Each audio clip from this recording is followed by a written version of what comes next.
বাড়িওয়ালা এই যে ছোট ছোট বাচ্চা নিয়ে এই যে শাটারিং খোলানোর কাজ করার জন্য যে করছে, তা আসলে কি বাড়িওয়ালাটাকে ঠিক করছে?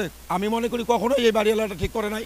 এত ছোট বাচ্চা এই টাঙ্কির মধ্যে নামাই দিবে, দিয়ে শাটারিং খোলার জন্য তারা এই ছোট বাচ্চাকে নামাই দিবে, এদেরকে হুঁশ ছিল না? হ্যাঁ, একজন একজন সচেতন মানুষ হিসেবে কখনোই তারা এই কাজটা করে নাই এবং ঠিক করে নাই।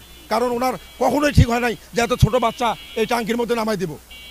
অবশ্যই বাড়ি এলাকায় দোষবো 1 নম্বরে। তারপরে হয়তো যারা যারা যারা যারা এখানে কাজ করাচ্ছে কন্ট্রাক্টর, তাদেরও অপরাধ আছে যে এত ছোট বাচ্চা কি কারণে ওখানে নামাই দিবে। আর অল্প বয়সী বাচ্চা এখানে যারা বাচ্চাকে দিয়ে কাজ করাচ্ছে, আমি মনে করি কখনোই ঠিক করে নাই, এদের উপযুক্ত শাস্তি হওয়া উচিত। আজকে যে দীর্ঘদিন বাড়ির কাজ হতে বন্ধ ছিল, আজকে হলো সেফটি ট্যাঙ্কির কাজে শাটারিং খোলার জন্য আসছে। ওর শ্বশুরকে নিয়ে আসছে, ওর শ্বশুর দরজা খুলে দিছে।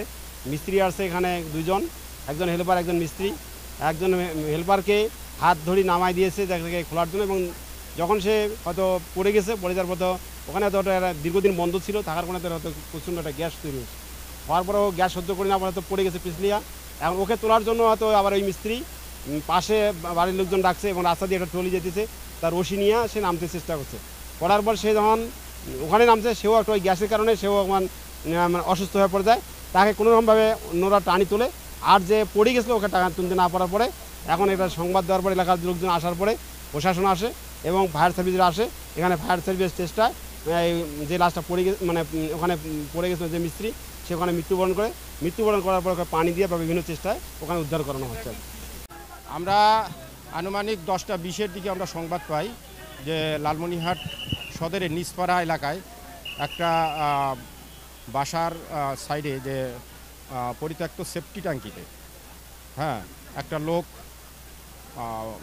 পরিষ্কার করতে গিয়ে ভিতরে মারা যায়। আমরা তাৎক্ষণিকভাবে আমাদের লোকজন এবং সরঞ্জাম সহ আমরা আসি, এসে দেখি ঘটনা সত্য। আমরা সেখানে পানি দিয়ে ভর্তি করে গ্যাস অবমুক্ত করে তারপরে এই লোকটাকে উদ্ধার করি। ছেলেটার বয়স আনুমানিক হয়তো 13-14 বছর হবে। এখানে পরিত্যক্ত কূপে আমরা জানি এটা যদি বদ্ধ অবস্থায় থাকে, এখানে কিন্তু বিষাক্ত গ্যাস কার্বন মনোক্সাইড সৃষ্টি হয়, যেটা জীবন সংহারী। অতি অল্প সময়ের মধ্যেই কিন্তু শ্বাস নিলে অতি অল্প সময়ের মধ্যে মানুষ মারা যায়। এখানে অক্সিজেনের অভাব থাকে। এই সব মিলেই এখানে এই দুর্ঘটনাটা ঘটছে। আমি মনে করি এইভাবে কোনো পরিত্যক্ত কূপে, কোনো সময় বদ্ধ কূপে এটা পরীক্ষা না করে নামা ঠিক না। একজন অসুস্থ অবস্থায় উপরে উঠেছে, আর ওই ছেলেটা মারা গেছে।